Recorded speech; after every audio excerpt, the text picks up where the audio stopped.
Terima kasih sama Pak Ishak Meki.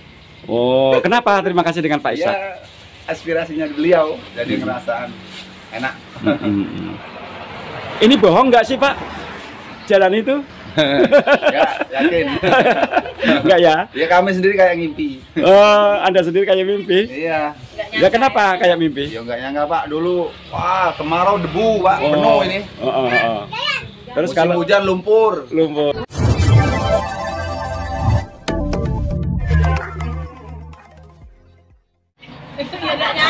nyangka. Hah? Enggak nyangka lah.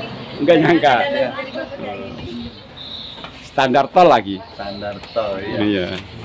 Tuh, makanya aku terima kasih. Ya. Semoga Pak Ishak lagi dengar. Mewakili pokoknya warga jalur. Jalur 18. Iya. Muara Padang. Ya, doakan mudah-mudahan panjang umur, sukses. Bisa membantu lagi ke jalur. Pemimpin masa lalu atau bupati di masa lalu, tanda kutip, belum sampai membangun infrastruktur yang ideal yang diharapkan masyarakat. Itu pertanyaannya. Terus kemudian karena saya ini orang pejalan, saya melihat di wilayah sebelah, itu ada yang bilang bahwa Pak Ishak Meki membangun jalan yang begitu hebat.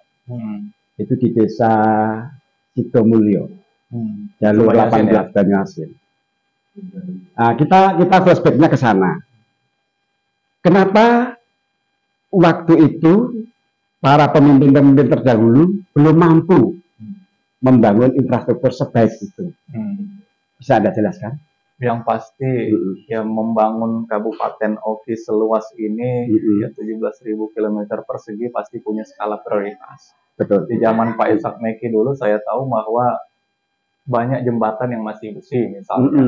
Nah itu jembatan besi ini kan harus dirubah menjadi beton supaya daya tahannya itu lebih lama. Ya. Artinya kan pembangunannya itu harus punya skala prioritas yang mana lebih didahulukan. Jadi saya pikir itu yang pertama. Yang kedua, bahwa APBD kita ini memang terbatas. Jadi dengan APBD yang terbatas ini tentu ada daerah yang belum tersentuh, ada sudah yang tersentuh, ini kan. Nah, tentu ini yang memang menjadi PR ke depan. Jadi kita harus menghargai pemimpin-pemimpin terdahulu. Jadi tidak mungkin adanya kabupaten kita seperti ini sekarang tanpa pemimpin terdahulu misalnya. Semuanya kan sudah dilakukan mulai dari pemimpin terdahulu, Pak Ishak, Pak Iskandar, semuanya sudah melakukan segala daya upaya untuk meningkatkan pembangunan yang ada di Kabupaten. Nah, artinya tugas kita ke depan bahwa kita juga harus melanjutkan apa yang sudah diperjuangkan pemimpin-pemimpin terdahulu. Nah, ini insya Allah kita punya rencana dan punya jalan bahwa kita ingin mempercepat pembangunan yang ada di Kabupaten Oki dengan cara ya tentu minta bantuan dengan pemerintah provinsi. Itu salah satunya. Melalui cara melalui yang namanya bantuan keuangan khusus. Bisa melalui usulan kawan-kawan di DPR, aspirasinya, bisa juga melalui bantuan dari gubernur. Yang gubernur ya turun langsung melihat, oh ini kayaknya perlu dibantu. Karena saya hampir 5 tahun ini ya bersama-sama Pak Herman Deru dan Pak Muardi, di mana melihat kondisi jalan yang tidak layak, ya kita usulkan. Ketika itu milik provinsi. Tapi kalau ini jalan kabupaten, tentulah diusulkan oleh pemerintah kabupaten. Artinya itu jalan yang pertama. Jalan yang kedua, tadi Mas sampaikan bahwa Pak Ishak membangun jalan yang ada di Kecamatan Muaro Sugihan apa Muaro Padang ya? Muaro Padang. Nah itu dananya dari APBN. Dananya dari APBN.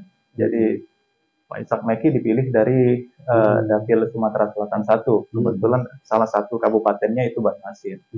Nah, beliau membantu ya karena memang kondisi jalan kita tahu 11-12 lah dengan Arzubian kan. Ini rencana kita ke depan bahwa saat ini Pak Ishak diamanahkan menjadi DPR RI, ya pasti saya akan memanfaatkan jaringan itu. Karena bukan cuma yang di sini di Banyuasin, Iya. tapi Pak Ishak Miki juga membantu jalan yang ada di Kabupaten Oki, khususnya di Kecamatan Cengal. Cengal. Itu juga ada. Nah, ke depan kita berharap melalui Pak Ishak dan juga anggota DPR RI yang lain, ada Pak Iskandar yang jadi, ada Pak Aswendi yang jadi. Ya, kita berharap bisa mendapatkan bantuan yang serupa untuk mempercepat pembangunan yang ada di Kabupaten Oki. Nah, ini rencana yang akan kita lakukan ke depan. Ya, yang akan kita lakukan ke depan. Nah, jalannya itu ya pilihannya itu cuma ada di pasangan kita. Ya kan? Untuk menjemput bolanya itu. Melihat dari komposisi koalisi partai. Melihat anggota DPR RI yang kita miliki. Satu jurusan dengan presiden terpilih. Nah, ini ada di pasangan. Ada jaringan kita. Ada jaringan kita. Nah, inilah yang menjadi keyakinan kita bahwa kita ini punya jaringan. Tidak sendirian ya. Yang ini akan kita manfaatkan. Bagaimana Kades nggak bisa bangun desanya kalau tanpa bantuan para anggota Dewan Mas Budiman atau Mas Sugeng kan? Nah, begitu juga Bupati, nggak bisa kita ini bangun kabupaten kita ini sendiri tanpa bantuan dari pemerintah provinsi dan juga pusat. Nah, alhamdulillah ya, kita punya jaringan itu yang akan kita manfaatkan. Jualan sayuran ini kan, tadi sore berangkat, pagi-pagi alhamdulillah sudah sampai ke rumah bisa jualan. Kalau dulu belum tentu. Belum tentu ya. Kadang-kadang musuh di jalan. Harus nginep dulu ya. Nginep pun nginep di jalan. Itu pun kalau enggak hujan lagi. Ini langsung bisa didagangkan ya. Subuh sudah sampai rumah. Oh, subuh sudah sampai di rumah. Ini sebenarnya yang bangun siapa sih, Pak? Kalau dengar lagi ya aspirasinya Bapak Ishak Meki. Oh. Itu. Yang naruh bangunan di sini. Aspirasi dia. Memang dananya dari pusat ya. Dari pusat. Tapi aspirasinya Pak Ishak Meki. Ya mungkin kan permohonan para kepala desa karena itu tadi dana kabupaten mungkin enggak cukupi ya. Nyukupin. Kemudian disupport oleh dana pusat ya. Alhamdulillah Bapak Ishak Meki bantu. Kabarnya gitu. Terima kasih sama Pak Ishak Meki. Oh, kenapa terima kasih dengan Pak Ishak? Ya, aspirasinya beliau jadi ngerasaan enak. Ini bohong nggak sih Pak? Jalan itu? Ya, yakin. Enggak ya? Ya kami sendiri kayak ngimpi. Oh, Anda sendiri kayak mimpi? Iya. Ya kenapa kayak mimpi? Ya enggak nyangka Pak, dulu wah kemarau debu Pak, penuh ini. Terus musim kalau hujan lumpur. Kayak gitu. Selama ini ya? Iya. Berapa tahun Anda merasakan jalan berlumpur? Dari tahun 80 Pak. 80 sampai 2023. Anda merasakan penderitaan itu? Iya. Ya doakan mudah-mudahan panjang umur, sukses, bisa membantu lagi ke jalur.